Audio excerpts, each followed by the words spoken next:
존경하는 국민 여러분, 그리고 국회의장님, 또 선배 동료 의원 여러분, 국민의힘 나경원입니다. 이재명 정부의 지난 100일은 파괴와 해체의 100일이었습니다. 검찰 장악, 사법 해체, 그리고 방송 장악, 재정 파탄. 저는 이것은 단순히 해체의 100일이 아니라 좌파 집권 100년 장기 플랜의 시작이라고 생각합니다. 사회주의 고속도로의 설치라고 봅니다. 자, 오늘 이것 대정부 질문에서 말씀드리겠습니다. 김민석 총리 나오십시오. 민주당 출신의 이춘석 전 법사위원장 본회의장에서 차명 주식 거래했어요. 맞죠? 10억 원 정도의 출처 불분명의 돈이 나왔습니다. 맞죠? 대답하세요. 뭐 아시고 물어보는 것 같은데. 제가 질문하는데 대답하셔야 되죠. 예, 알았습니다.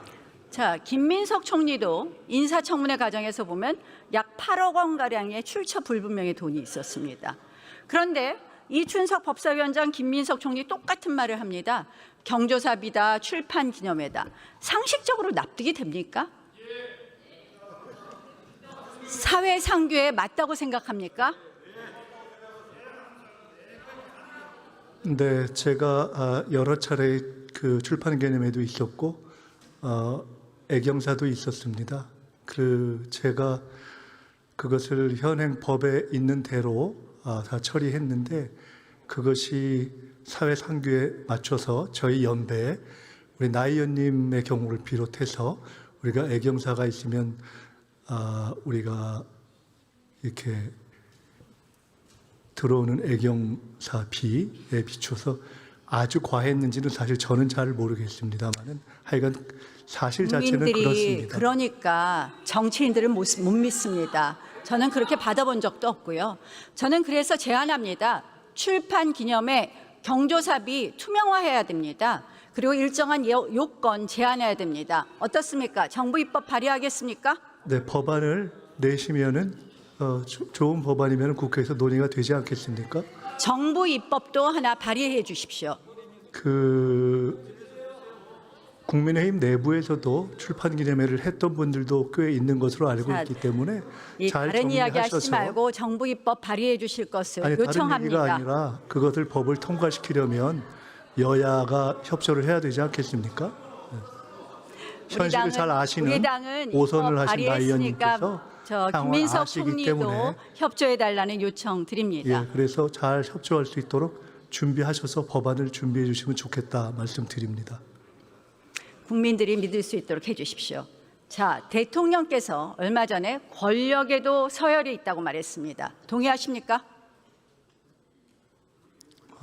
저 맥락은 우리 권력 행사를 하는 데 있어서 대한민국의 가장 주권의 근본은 국민이다 하는 것을 설명하는 과정에서 나온 것입니다. 자, 그다음에 이런 말씀도 하셨어요. 입법부가 선정한 구조 속에서 만들어 놓은 구조 속에서 사법부는 행사해야 된다. 사법권을 행사한다. 동의하십니까? 사법부가 법을 벗어나서 사법권을 행사하는 것은 아니라는 것은 너무 당연한 것 아니겠습니까? 지금 그것을 이 부정하시나요? 김민석 총리의 발언은 지금 대통령의 발언하고 같이 일치하는데요. 아니, 자, 지금 제가 질문하신 것만 답했습니다. 자, 문영배 입법부가 정해놓은 헌법소장이 법의 뭐라고 틀 안에서 말했습니까? 사법권을 행사해야 된다라는 자, 것에 대해서 어떻게 생각하냐고 사법권은 여쭤보셔서 지금 제가 질문하는데요. 사법부가 법 외에 다른 방식으로 사법권을 행사할 수 있느냐고 여쭤봤기 때문에 그에 대해서 무엇이 잘못인지를 지적해 주시면 말씀을 올리겠습니다. 자, 이 인식은요, 선출된 권력이 가장 우위에 있다는 인식을 보여주고 있습니다. 오죽했으면 이재명 대통령의 가장 친한 사법연수원 동기인 문영배 소장까지 이런 말을 했습니다. 헌법 한번 읽어보고 얘기해라. 헌법 101조에 사법부의 권력, 사법권은 법원에 있다고 되어 있습니다. 자, 이 선출된 권력이 가장 우위에 있다는 거, 이거는 중국식 모델하고 똑같습니다. 중국에서 뭐라 그럽니까? 중국식 공산당 모델에서 선출된 최고 인민 대표회의가 최고인민법원을 통제한다고 하고 있습니다. 저는 그래서 이 선출된 독재가 위험하다는 말씀을 드립니다. 이것이 바로 선출 독재라고 봅니다. 통제가 안 되니까 저희들과 정치에 개입하는 거예요. 나 의원님 말씀드려도 될까요? 제가 답을 드려도 될까요? 말씀해 보세요. 네. 나 의원님께서 여러 말씀을 주셨지만 나 의원님도 경험이 풍부하시기 때문에 어떤 논리를 전개할 때 부분을 떼서 그것만 이야기하면 전체 맥락을 이해하기 어렵다는 것을 잘 아시지 않습니까? 전체 맥락은 국민주권이라는 것을 강조하는 것에서 나왔다는 것도 명료하고, 그런데 그 부분을 뗄 때는 나 의원님께서 제게 처음 질문하신 것은 분명히 대통령이 입법부가 정해놓은, 그것은 결국 입법부에서 정한 법이라는 틀이겠죠. 그 틀 위에서 사법부가 사법권을 행사한다라고 하면서 그것이 잘못되지 않았느냐, 선출 권력에 있어서 서열을 정하는 입법 독재가 있냐 뭐 등등 중국 시간이야라고 질문을 주셨는데, 저는 그것에 대해서 아주 단순하게 그 첫 번째 대통령의 워딩과 문장에 무엇이 잘못이죠 하고 여쭤봤지 않습니까? 자, 삼권 그것을 분립의 설명하지 정신은 않으시고 다른 것으로 넘어가서 전체를 갑자기 중국식이라고 하면 그 논리야말로, 저는 중국을 그렇게 생각하지 않습니다만은 혹시 우리 나 의원님께서 특정한 어떤 대상을 참으로 나쁜 것이라고 전제해서 말씀하시는 것이라면 그런 논리하고 뭐가 다르겠습니까? 왜 그걸 그렇게 해석하십니까? 자, 삼권 분립의 원리의 기본은 삼권이 동등하다는 겁니다. 우리가 선출된 권력만이 최고의 권력이라고 했을 때 그것이 선출 독재에 이른다는 말씀이고요. 입법부가 법을 정해서 사법부를 마음대로 재단하는 것이 헌법에 위배될 때는 입법부도 그런 위헌적인 입법을 할 수 없다는 것을 분명히 말씀드리면서, 추미애 법사위원장은 대법원장 물러나라 그랬습니다. 정청래 대표는 대법원장이 뭐 대단하냐 그랬습니다.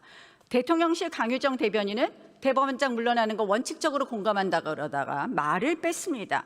자, 민주당 의원들은 이제 출처 불분명의 녹취록을 들고 나와서 지금 4인 회동 운운하면서 면책특권 뒤에서 숨고 있습니다. 자, 이거 말 안 듣는 조희대 대법원장 다 끌어내리려는 그런 이야기 아닙니까? 청담동 술자리 시즌2 아닙니까? 제가 답변 드릴 내용은 아닌 것 같습니다. 그 여와 야 간의 토론을 통해서 말씀하시는 것이 좋을 것 같습니다. 뭐 잘 모르겠다. 제가 잘 모르겠다고 말씀드리지 않지 않았습니까? 자, 이제 대법원 내 대법관을 100명, 30명 하다 이제 26명을 증원한다 그럽니다. 자, 그러면 이재명 대통령이 대법관 22명 새로 임명하는 거 맞죠? 뭐 그것은 법이 통과가 돼야 되는 문제겠죠. 아니, 26명을 하면 22명 임기 안에 임명하게 되는 거 맞습니까? 안 맞습니까? 그 대법관 증언의 문제는 본질이 누가 어느 시기에 대법관을 임명할 수 있느냐라는 것이 아니라, 우리가 제도를 만들 때는 그 제도의 지속성과 정부의 변화를 전제로 하는 제가 것이기 때문에. 질문하는 거에 답을 좀 해주세요. 다른 이야기를 하시지 말고. 그러면 한 번만 더 말씀드리겠습니다. 자, 이재명 대통령 임기 안에 22명 임명하게 되는 거 맞습니까? 안 맞습니까? 나 의원님께서 오선이시기 때문에 그 이전에 2010년도에 나 의원님께서 속하셨던 당에서도 이미 24명 안을 냈었습니다. 자, 기억이 안 나십니까? 그때는 이렇게 임기 안에 22명을 임명하는 그런 구조가 아니었습니다. 자, 이재명 결국 이재명 대법원 만드는 겁니다. 임기 문제가 그것뿐입니까? 아니라 숫자 지기현 문제, 판사 본질 아닌가요? 마음에 안 든다고. 자, 김민석 총리, 제 질문 시간이에요. 질문하는데 답변해 주십시오. 지기현 판사 쫓아내려고 하다가 내란 특별재판부 이야기하다가 그거 위헌 논란이 있으니 내란 전담재판부 만든다고 합니다. 이거 위헌입니까? 아닙니까? 내란 전담재판부가 어떤 대목이 위헌인지 말씀해 주시면 말씀드리겠습니다. 계속 총리는 답변을 못 하시는군요. 내란 재판부가 왜 위헌이냐? 아무리 민주당에서 정치인 출신을 뺀다고 해도 결국 뭡니까? 배당된 재판, 어느 특정 판사에 배당된 것을 임의로 배당을 바꾼다는 것은 무작위 배당 원칙에 반하는 것이고 결국은 재판의 공정성의 신뢰를 훼손하는 겁니다. 한번 이렇게 생각해 보십시오. 이재명 대통령 재판이 5개가 지금 있습니다. 그거를 보수 성향 3명 판사해서 이재명 특별재판부 만들면 동의하시겠습니까? 동의 못하시죠? 대답 못하시겠죠? 아니, 내란 답변을 하려고 하고 재판부 있는데 역시 그렇게 말씀하시면 위헌입니다. 답변 드릴까요? 말씀하세요. 이재명 대통령의 재판은 헌법과 법률에 의해서 중단되어 있는 상태입니다. 그것을 가지고 무슨 특별재판부 이런 식으로 갑자기 연결해서 말씀하시는 것은 전혀 적절한 예 같지 않습니다. 헌법 84조를 저는 그리고 다르게 해석한다는 말씀드리고요. 특별재판부에 관련해서 무엇이 위헌이냐는 분명히 지적해달라는 제 질문에 말씀드렸습니다. 대해서는 헌법 101조. 별로 명료한 답을 못 주신 것 같습니다. 김민석 총리, 지금 총리로서의 답변 태도가 틀리셨습니다. 지금 제가 질문하고 답변하셔야 됩니다. 헌법 101조에 위반된다고 분명히 말하지 않았습니까? 아니, 특별법원이면 위헌이다. 김민석 그리고 총리, 대법원장 임명하지 않으면 기본 위헌이다라는 질서가 것이 뭡니까? 아니고 위헌이 뭐가 문제인지를 설명 안 해주시고 아까 설명해 드렸잖아요. 아까 설명은 위헌에 대한 설명이 안 되는 것 같습니다. 사법권을 침해하는 거라고 분명히 설명드렸습니다. 헌법 공부 좀 하세요. 헌법 공부 안 해보셨죠? 자,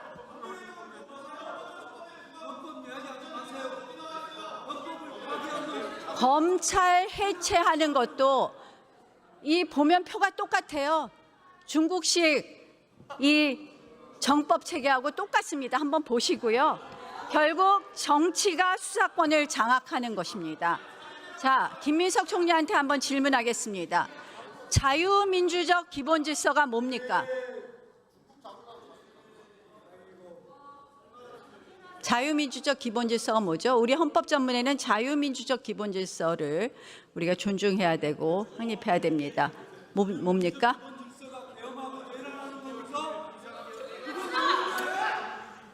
잘 법치주의, 모르시겠습니까? 민주주의, 그러면 의회주의, 자유민주주의 이런 여러 자유민주적 기본 질서는 나치 정권 이후에 그 반성으로 나왔고 결국은 이 국민의 인권을 가장 최우선으로 하며 민주주의와 법치주의를 그래서 제도화했고 거기에 핵심은 뭐냐? 자, 통진당 헌법재판소 결정문에도 나옵니다. 바로 핵심은 여러 가지가 있지만 권력 분립과 권력 분립과 사법부 독립이 핵심적인 가치입니다. 이건 누구도 흔들 수 없습니다. 다수 정당이라도 흔들 수 없습니다. 그런데 제가 왜 아까 사법부 독립, 대법원장을 끌어내리고 지금 사실은 사법부를 흔들고 대법관을 증원해서 이재명 정부에서 22명의 대법관을 임명을 하고 그리고 내란 특별재판부 만들다 내란 전담재판부 만들면서 재판의 공정성을 훼손하는 이 모든 사법권을 침해하는 것은 바로 위헌적인 자유민주적 기본 질서를 흔드는 것이다. 이게 뭐냐? 헌법 8조에 정당의 활동이나 목적이 민주적 기본 질서에 위배될 때는 위헌정당 해산 심판하게 되어 있습니다. 저는 지금 민주당에서 주장하는 걸 보면 민주당 의원들도 그런 말을 했습니다. 이거 개헌보다 더한 주장이라고. 저는 이렇게 봅니다. 이거는 바로 위헌정당 해산 심판 요건에 해당한다고 생각하는데 김민석 총리 검토하실 생각 없습니까? 나 의원님 말씀은 민주주의에 대한 여러 가지 성찰을 거쳐서 현재의 상황이 검토할 그야말로 생각이 있으십니까? 없으십니까? 현재의 상황이 그야말로 아주 극단적인 독재 상황으로 치닫고 있다. 그리고 그것을 민주당이 주도하고 있기 때문에 위헌정당 해산을 해야 한다. 그런 사법부 독립을 침해하고 사법권을 장악하는 것은 자유민주적 기본 질서의 핵심을 해치는 것이기 때문에 저는 위헌정당 해산의 요건에 해당한다고 봅니다. 아주 한번 위기적인 독재 상황이다라고 검토하시고 보시면 제가 되죠? 김민석 총리께 건의할 것은 그리고 제안할 것은 지금 강유정 대변인 그리고 민주당 관계자들이 대법원장을 물러나라. 가짜 뉴스로 물러나라는 것부터 시작해서 이 모든 것 한번 검토해 보십시오. 법무부 장관에게 지시해 주십시오. 지금이 그렇게 독재의 상황이라면 100일 전 이전의 윤석열 정권은 어떻게 규정해야 할지 잘 언론 모르겠고요. 장악에 대해서 저 질의하겠습니다. 이진숙 위원장 앞으로 나오십시오.